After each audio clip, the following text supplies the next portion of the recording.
You're sitting there right now, staring at your screen, checking your phone, scrolling through names that will never call you first. You already feel it, don't you? That quiet realization creeping in when the noise fades. No one is coming. Not your friends, not your family, not some mentor who magically sees your potential. No one is going to show up, grab your hand, and drag you into the life you keep fantasizing about. And that thought, it terrifies you because you were trained for this exact dependency. Conditioned to believe that success is a group project, that you need support, connections, validation, a circle that claps when you speak and catches you when you fall. But look around. When you're tired, who pushes you? When you doubt yourself, who rebuilds you? When you fail, who actually pays the price? You already know the answer. For most people, this moment becomes a collapse. They label it loneliness. They call it unfair. They drown in it. They start negotiating with reality. Why me? Why do I have to do this alone? But a small percentage, a dangerous percentage, sees something else. They see the truth hidden inside that silence. That this was never abandonment. This was separation. A filter.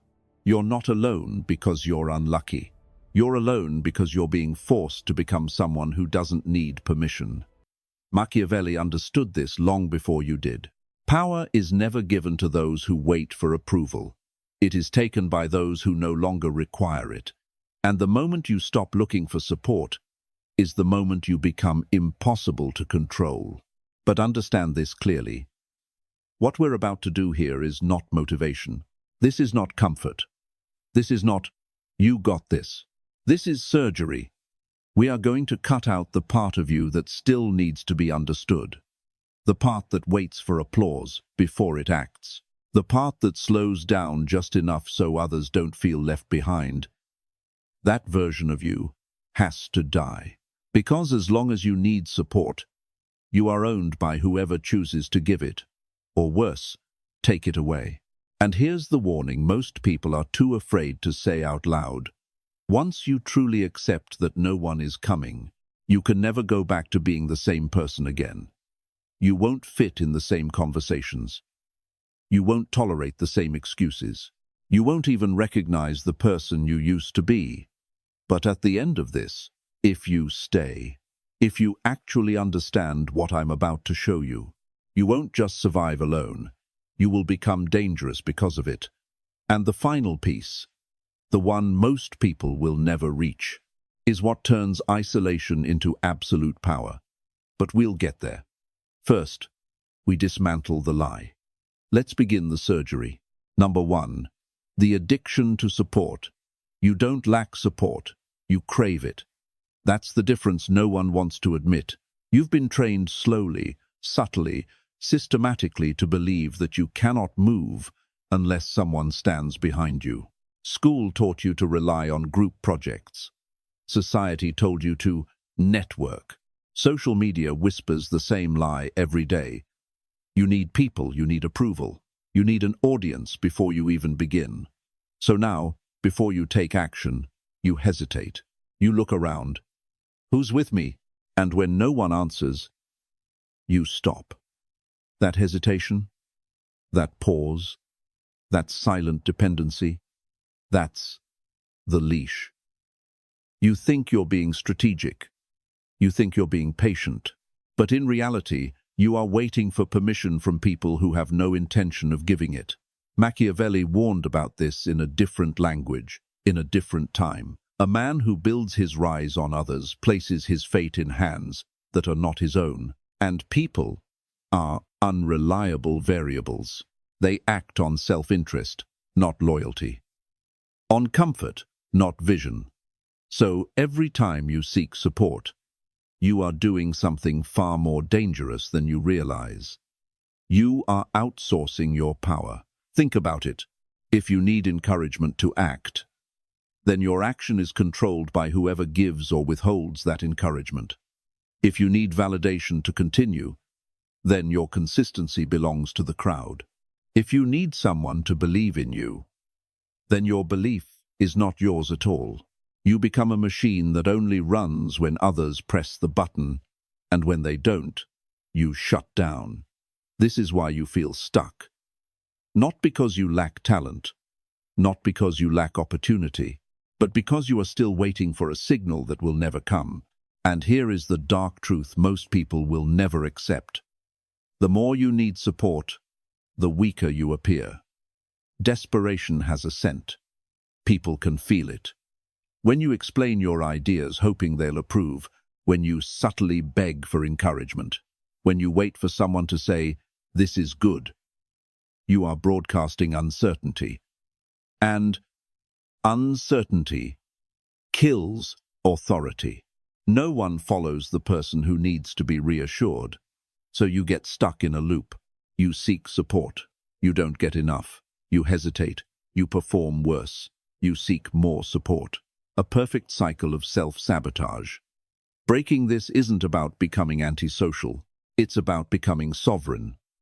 You need to reach a point where you no longer ask, "Who's with me?" You ask, "What needs to be done?" And then you move. No announcement, no discussion, no approval. Because the moment you stop needing support is the exact moment you become someone others can no longer control. Number 2, the hidden debt. You think support is help. It's not. It's a transaction. And most of the time, you don't even realize you've already agreed to the terms. Every time someone helps you, something invisible is created. Not a contract you can read. Not a deal you consciously accept. Something more dangerous. A psychological debt. They give you time. They give you advice. They give you an opportunity. And in return, they own a piece of your autonomy. You won't feel it immediately. That's what makes it lethal. But watch what happens next. You start adjusting your behavior. You soften your opinions. You hesitate before making decisions that might upset them, not because they asked you to, but because you feel like you owe them. That's how control works at the highest level. It doesn't come through force. It comes through obligation. Machiavelli understood this with brutal clarity. A ruler who depends on others to rise is never truly a ruler, because the moment those others withdraw their support, everything collapses. Now bring that back to your life. You think you want a safety net, someone to catch you if you fall. But a safety net has another name, a web. It catches you, yes, but it also traps you.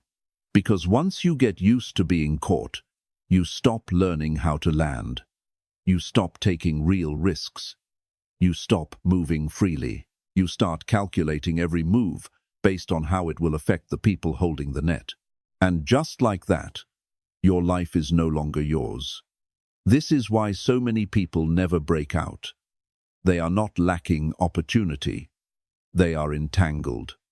Entangled in expectations. Entangled in favors. Entangled in invisible strings attached to every helping hand they ever accepted. And here's the part that should make you uncomfortable. The more support you have, the less freedom you keep. Because now you have more people to please, more people to consider, more people whose opinions quietly shape your decisions. So you dilute your vision, you compromise your standards, you trade sovereignty for comfort, and you call it being supported. If you want to move differently, if you want real power, you need to start seeing support for what it really is, not a gift, a leash. And the moment you recognize that, you stop reaching for hands. You start building something that doesn't require them. Because the only position where no one can control you is the position where you owe no one anything. Number 3, the 0 point. This is the moment most people run from. The moment where everything disappears. No support, no backup plan, no one to call, no one to blame. Just you and the uncomfortable silence of reality. You look at your life and there's nothing propping you up. No momentum handed to you. No external force pushing you forward. Just raw exposure. And your first instinct? Panic. Because you've been taught that this state means failure. That being at zero means you've lost. That if no one is there to support you, something must be wrong with you. But that's the illusion. The 0 point is not where you lose. It's where you finally become dangerous. Because at zero, something radical happens. You have nothing left to protect. No reputation to maintain. No expectations to meet. No one to disappoint. You are no longer performing. You are free. And most people cannot handle that level of freedom. It terrifies them, so they rush to fill the void. They grab the first job, the first relationship, the first distraction that gives them a sense of structure again. They escape the 0 point. You don't. You stay, because you understand something they don't. If you have zero support, you have zero masters. There is no one above you pulling strings. No one whose approval you depend on. No one who can withdraw something and cripple you overnight. You are operating in a system with no external control. And that is the rarest position in the world. Machiavelli would call this pure leverage, because when a man cannot be controlled, he cannot be negotiated with. Now look at it strategically. If you build something from zero, no funding, no connections, no backing, then every inch of progress belongs to you. Every decision is yours. Every risk is yours. Every reward is yours. There is no equity to split, no credit to share, no authority above you. You don't just build success, you own it completely. This is why the 0 point is so powerful. It strips away illusion. It forces clarity. It forces responsibility. There is no one left to save you, so you stop waiting. And that shift is everything, because the moment you accept that no one is coming, you stop looking outward. You turn inward. You assess your tools, your mind, your discipline, your strategy, and you realize something most people never will. You were never missing support. You were avoiding responsibility. The 0 point corrects that. Brutally, completely. And once you pass through it, you don't need confidence anymore, because you have something far more dangerous. Self-reliance that cannot be taken away. Number 4, the shift from love to respect. This is where most people fail. Not because they lack skill, not because they lack opportunity, but because deep down, they still want to be liked. You won't admit it out loud, but it's there. Every time you soften your words so no one feels uncomfortable, every time you explain your vision hoping someone will say, "That's amazing," every time you hesitate, because you don't want to look arrogant, too intense, too different. You are not chasing success, you are chasing approval. And that need is poison. Because the moment you want to be liked, you start negotiating your behavior. You dilute your ideas. You slow your pace. You shrink your ambition just enough so others don't feel threatened. You become digestible, safe, harmless. And harmless people are never respected. Machiavelli made this distinction brutally clear. If you cannot be both loved and feared, it is far safer to be feared. Not feared as in terror, but feared as in respected, untouchable, not easily dismissed. But you chose the other path. You chose love. And love, in this context, is fragile. It is conditional. It depends on how comfortable you make others feel. The moment you disrupt that comfort, it disappears. That's why you feel resistance. The more serious you become, the fewer people support you. The more focused you get, the more distance appears. The more you evolve, the more they pull back. And you interpret that as something going wrong. It's not. It's proof you are finally moving correctly. Because respect is built on something entirely different. Not comfort, competence. When you stop asking people to believe in you and start becoming undeniable, everything changes. You don't need to convince. You don't need to explain. You don't need to seek validation. Your results speak. Your presence shifts. Your energy changes from, "Do you like me?" to "Watch what I build." And here's the paradox. The moment you stop trying to be liked is the moment people start paying attention. But by then, it doesn't matter anymore, because you are no longer driven by their approval. You are driven by something colder. Defiance.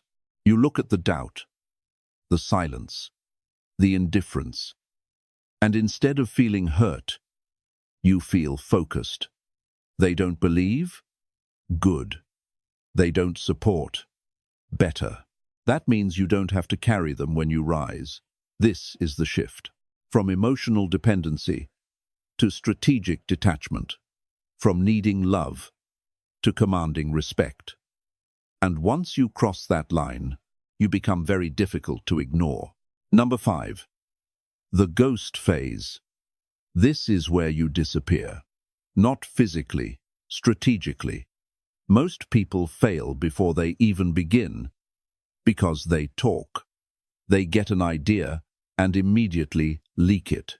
They run to a friend, a partner, anyone who will listen. They say it out loud, dress it up, look for reactions. And in that moment, something subtle happens. You lose energy. Because when you speak your goal, your brain rewards you. A small hit of dopamine.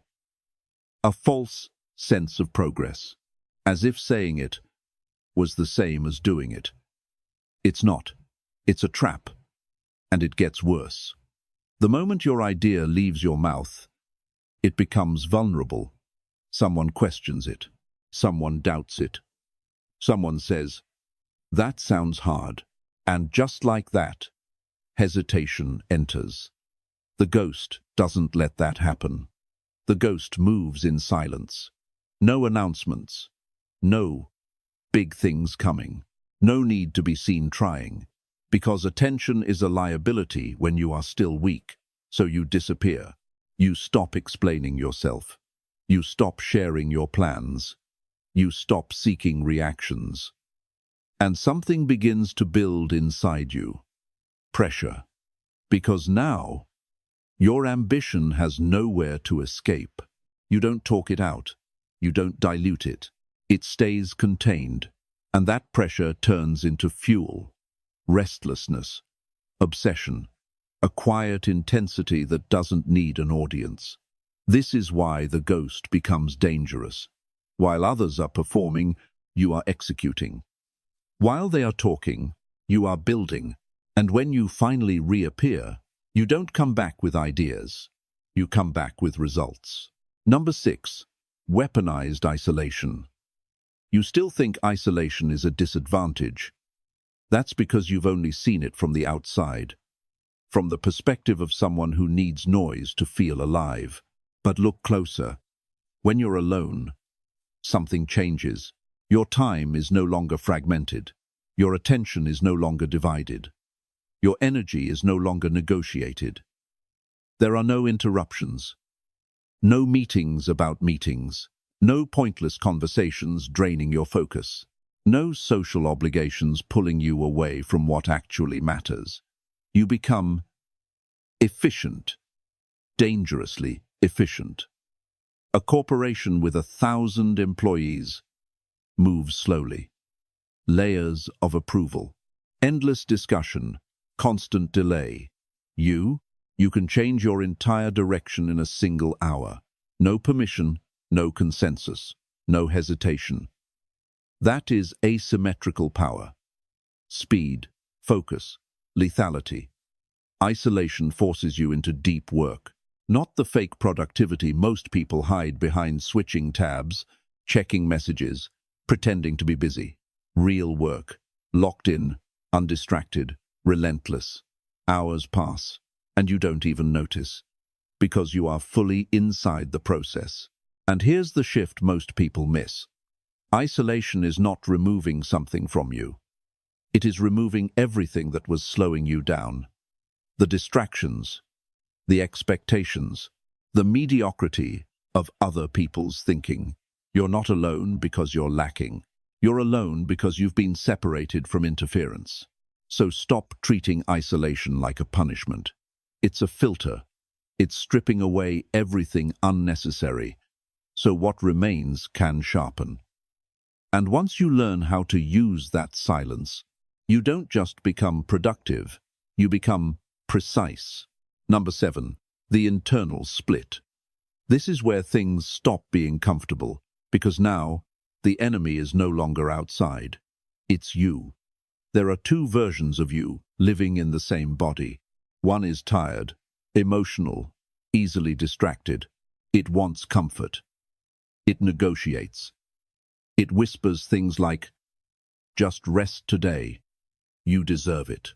The other, cold, focused, uninterested in excuses. That is the commander. And if you have zero support, the commander is all you have. Most people never develop this split. They operate as a single identity. So when they feel weak, they become weak. When they feel tired, they stop. They obey their state. You can't afford that. So you divide. You create distance between who you are and how you feel. You wake up exhausted. The commander speaks. Irrelevant. Move. You feel doubt creeping in. The commander cuts it off. Execute anyway. No debate. No discussion. Just orders. This is what Machiavelli meant when he spoke about flexibility, not kindness, not morality, but the ability to become whatever is required in the moment. Sometimes that means being ruthless, not to others, to yourself. Because here's the truth most people avoid. If you are always gentle with yourself, you stay weak. Growth requires friction, pressure, force. And when you have no external pressure, you must generate it internally. You become your own authority, your own discipline, your own enforcement. At first, it feels unnatural, like you're being too harsh, too extreme. Good. That's because you've spent your entire life avoiding discomfort. Now you're confronting it directly. And something begins to happen. The weak version of you starts losing influence. It speaks less. It negotiates less. It fades. Because every time the commander wins, it gets stronger. Until one day, there is no argument anymore. No hesitation. No internal conflict. Just action. Clean. Immediate. Controlled. That's when you understand you didn't eliminate weakness. You outgrew it. And now, you are no longer driven by how you feel. You are driven by what must be done. Number 8. Pain as fuel. This is where you separate completely from the average. Because the average person runs from pain. They distract themselves. They numb it. They scroll, drink, binge, escape anything to avoid feeling it fully. Why? Because pain is uncomfortable. But here's what they don't understand. Pain is not the problem. Unprocessed pain is. Pain is energy, raw, intense, volatile. And if you don't use it, it turns against you. It becomes anxiety, overthinking, self-doubt. It eats you from the inside. But if you learn how to redirect it, it becomes fuel. This is what psychology calls sublimation. But let's strip away the academic language. This is alchemy. You take something heavy and you convert it into motion. You get rejected? Good. Work harder. You get ignored? Perfect. Build better. You feel alone at 2 a.m. staring at the ceiling? Get up. Do something that moves your life forward. Because in that moment, you have access to a level of emotional intensity most people never touch. And intensity creates output. Think about it. When you're comfortable, you slow down. When you're happy, you relax. But when you're angry, when you feel something burning in your chest, you move. Fast, decisively, without hesitation. That's why sadness makes you collapse. But anger sharpens you. It gives direction. The outlier understands this. They don't ask, how do I feel better? They ask, how do I use this? Every rejection becomes a trigger. Every doubt becomes pressure. Every moment of isolation becomes a signal. Work. You condition yourself. Pain equals action. Loneliness equals focus. Frustration equals output. And over time, something shifts. You stop fearing negative emotions. You start needing them. Because you realize this is your advantage. While others are paralyzed by how they feel, you are propelled by it. You become someone who doesn't wait for motivation. You generate momentum from discomfort itself. And that's when you cross a dangerous line. Because now, nothing can stop you. Not rejection, not doubt, not even your own mind. Everything becomes fuel. And you become the machine that burns it. Number 9. The shadow integration. This is the part most people never reach. Because up until now, you've learned how to survive isolation, control your mind, and turn pain into fuel. But none of that is enough. If you are still afraid of your own power, that is the real weakness. Not laziness, not fear, but the guilt you feel the moment your ambition becomes aggressive. You were taught to fear that part of yourself, to distrust intensity, to apologize for hunger, to see pride as arrogance, aggression as danger, and ambition as something that must be softened so other people can tolerate it. That conditioning did not make you good. It made you harmless. And harmless people do not build anything that lasts. Carl Jung understood this better than most. He called it the shadow, the part of you that contains everything you were told to repress. Your anger, your envy, your ruthlessness, your hunger to dominate, to rise, to win. Most people spend their whole lives pretending that darkness isn't there, so it leaks out sideways through insecurity, passive aggression, self-sabotage, secret resentment. But the integrated man does something different. He faces it, he names it, he uses it. Machiavelli saw this through another lens. The prince, he said, must learn to be both fox and lion. The fox sees traps. The lion terrifies wolves. One gives you cunning, the other gives you force. If you reject either side, you become incomplete. Too much lion, and you become reckless. Too much fox, and you become weak. Power comes from integration. This is what you must do now. Stop feeling ashamed of wanting more. Stop feeling guilty for wanting to win. Stop acting as if your ambition needs to be morally sterilized before it becomes acceptable. It doesn't. You do not need to become evil. You need to become honest. Honest about what drives you. Sometimes it is pride. Sometimes it is spite. Sometimes it is the memory of being overlooked, underestimated, dismissed. Good. Use it. Let pride remind you that you were not built for a small life. Let spite keep you moving when inspiration dies. Let ambition become the force that drags you past every softer version of yourself. Because once pain becomes fuel, the next step is darker. Your shadow becomes the engine. And if you can master that, truly master it, then discipline stops feeling forced. Power stops feeling foreign. And the version of you that once begged to be accepted is replaced by something far more dangerous. A person who has stopped fighting their darkness and finally learned how to aim it. Number 10. The protocol. This is where most people self-destruct. Because freedom, without structure, becomes decay. You think having no boss, no schedule, no external pressure is an advantage. For most people, It's a death sentence. They wake up late. They drift through the day. They confuse movement with progress. They tell themselves they're working, but nothing actually changes. Why? Because when no one controls you, you either rise or you dissolve. There is no middle ground.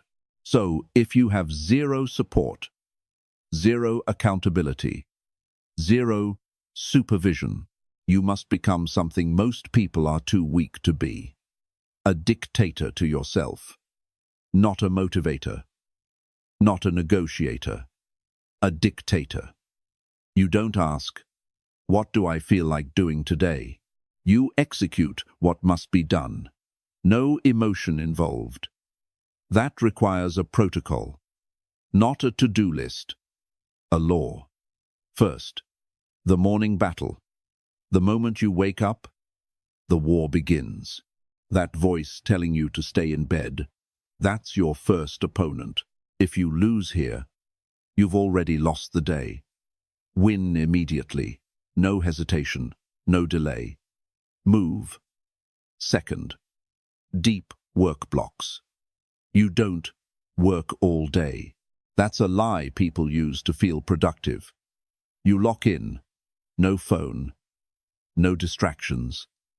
No interruptions. You enter a state where time disappears. 3 to 4 hours of this is worth more than 12 hours of scattered effort. This is your advantage. Use it. Third, information diet. If your mind is your only asset, then what you feed it matters. Stop consuming garbage. No endless scrolling. No useless content. No mental junk food. You study things that sharpen you. Strategy. Psychology. Skill. Because what goes in becomes what comes out. And finally, the night audit. No one is coming to evaluate you, so you do it yourself. Brutally. Look at your day. Did you actually move forward, or did you just stay busy? No excuses. No emotional cushioning. Just truth. Because without this, you drift. With it, you evolve. This protocol replaces the world that isn't guiding you. It becomes your structure, your discipline, your edge. And once it locks in, you don't rely on motivation anymore. You run on system.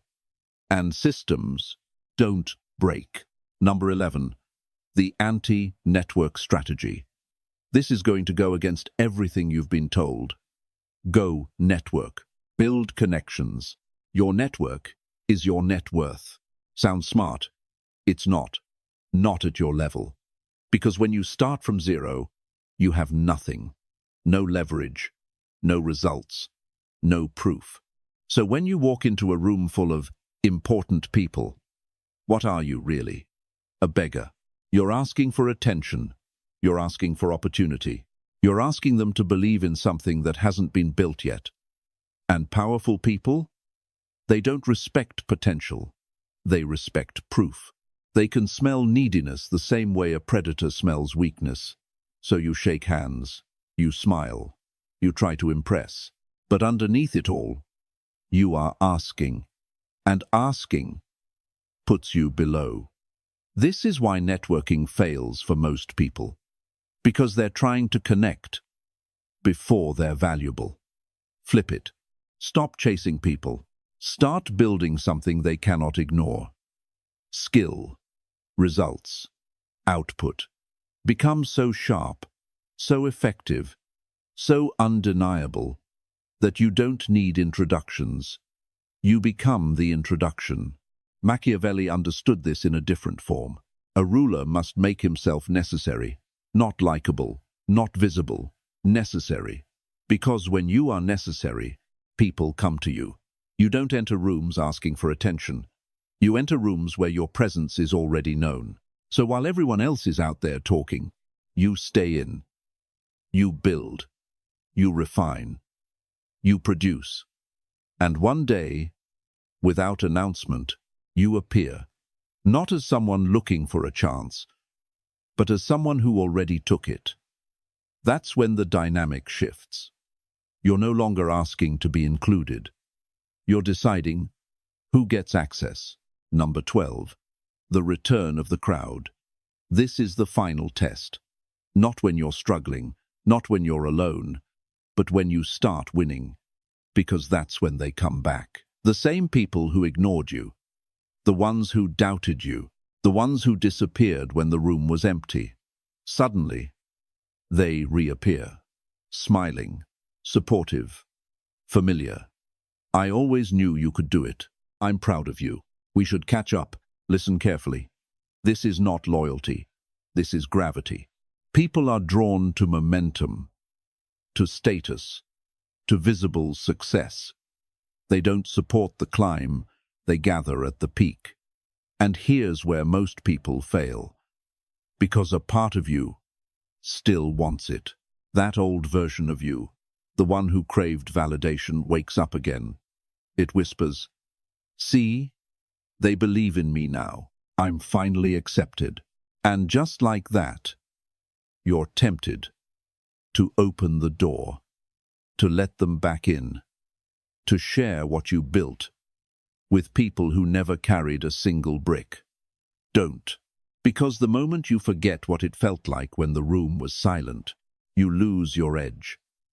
This is where you must become controlled, not emotional, not reactive, strategic. You don't reject them aggressively. You don't create conflict. You do something far more powerful. You become indifferent, polite, calm, distant. They can see you, but they can't access you, like glass, because now you understand something you didn't before. Their presence is conditional. It's based on what you have, not who you are. And that's fine. That's human nature. But you don't build your inner circle on conditions. You build it on alignment, on loyalty proven in silence, not applause after success. So you protect what you built. You protect your time, your energy, your focus, because you know exactly what it cost. And more importantly, you know exactly who wasn't there.